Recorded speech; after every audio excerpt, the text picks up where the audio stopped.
So that's really cool to hear that. But kind of on that note, in your field, given all of this, do you think that intelligent design makes sense of these observations? What do you think is the connection between all this study and the theory of intelligent design?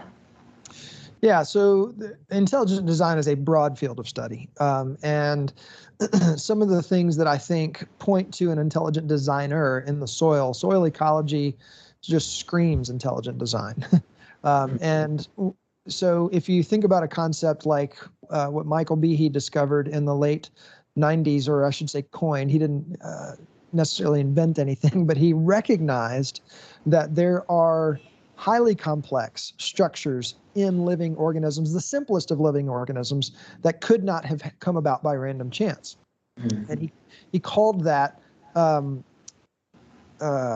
irreducible complexity. Sorry, I just had a brain fart there. He called that irreducible complexity, where there are things like the bacterial flagellum, for example, that are that look like an outboard motor, and it's because it is an outboard motor, which we know intuitively is designed, right?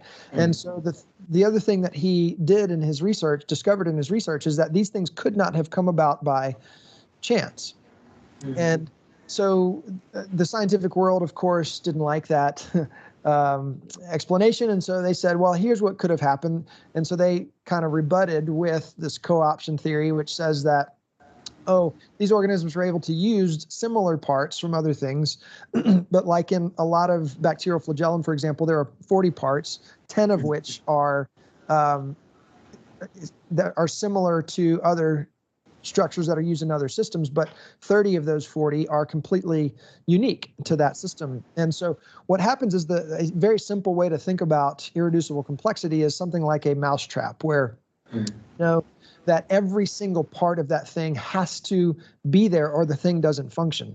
So for example, if you were somehow able to put a tail on a bacteria that is not able to spin, that it becomes a deficit to the organism, which means natural selection it's going to be invisible to natural selection, because natural selection is survival of the fittest, something that allows this organism to survive and is able to replicate itself. Then it continues to add on to those benefits. Then eventually you have this more advanced organism, right? That's kind of the idea behind natural selection. Well, what happens is all of these things, the parts, if they were just there by themselves, they would actually be a deficit, not a help to the organism. So they wouldn't survive, which means those traits would not be passed on, if that makes sense. And so in the same way, so that's the idea behind irreducible complexity. In the same way, you have these highly complex organisms, bacteria and fungi and beneficial insects and nematodes and other microorganisms that are massively complex. And so in and of themselves, they are very complex. But what we are now discovering is that they are all dependent on each other. So as an example, all complex organisms depend on things like bacteria for producing nitrogen, atmospheric, that process that we talked about of taking atmospheric nitrogen and allowing other organisms, complex organisms, to access the nitrogen, which is a key component in DNA and amino acids, which are the building blocks of proteins, which are the building blocks of all of life. We are entirely dependent on bacteria, 100%. If we didn't have bacteria, you and I would not be alive right now. So all of these complex organisms are dependent on each other, which is like irreducible complexity on steroids. And again, the fact that they're able to talk to each other using complex communication systems with feedback and adjustments and all of these things, it's really astounding. That's incredible. And it's like, first, like you said, like the irreducible complexity we find in individual situations where it's like, for something to be alive, it must function. And so it must already function from the start. And hearing that incredible example of like, okay, how does something come into existence already functioning?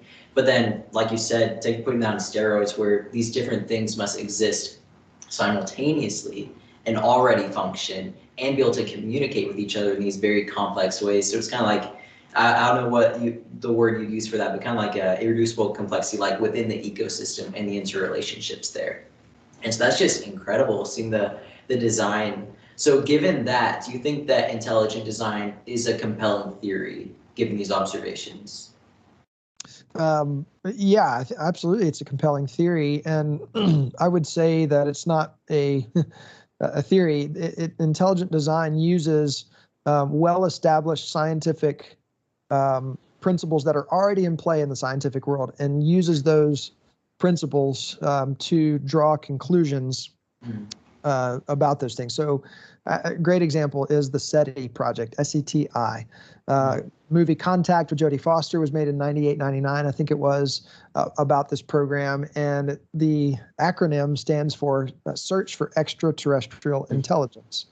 And what they are looking for, it's all these satellites pointing out into space all over the world that are just listening out there. And what are they listening for? They're listening for information because we know that information equals intelligence. This is an established scientific principle. These scientific programs are using this basic principle to look for intelligence, right? So information we know equals intelligence. We know that messages only come from minds.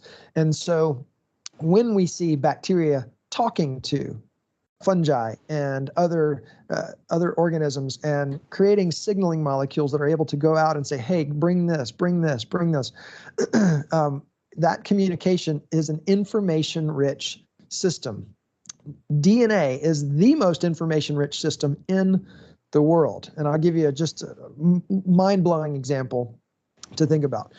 Right now, 3% roughly, maybe higher now, but roughly 3% of the entire world's energy is being consumed by data storage centers.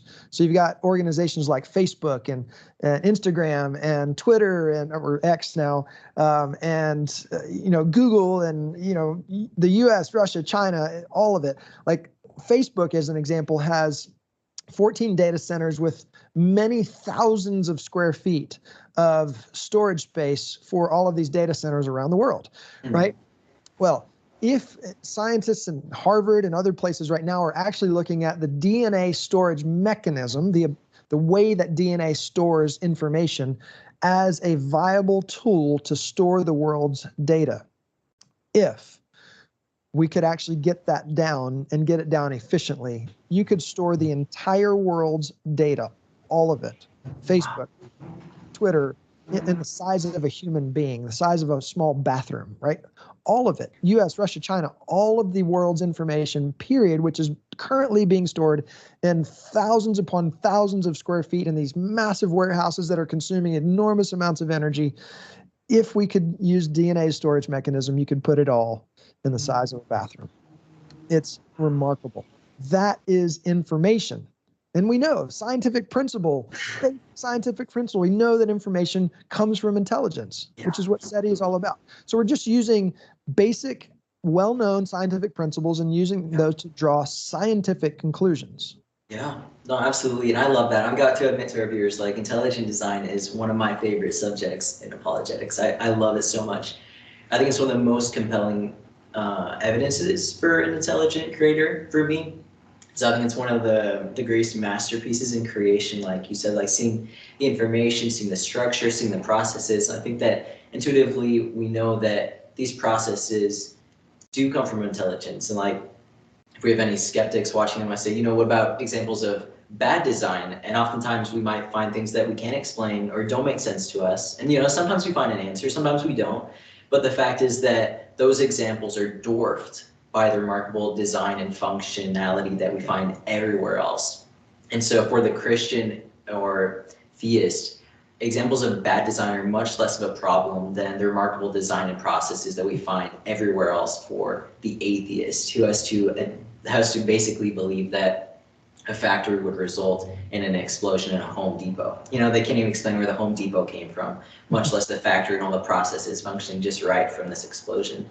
So I absolutely love that, and that's just so fascinating for me.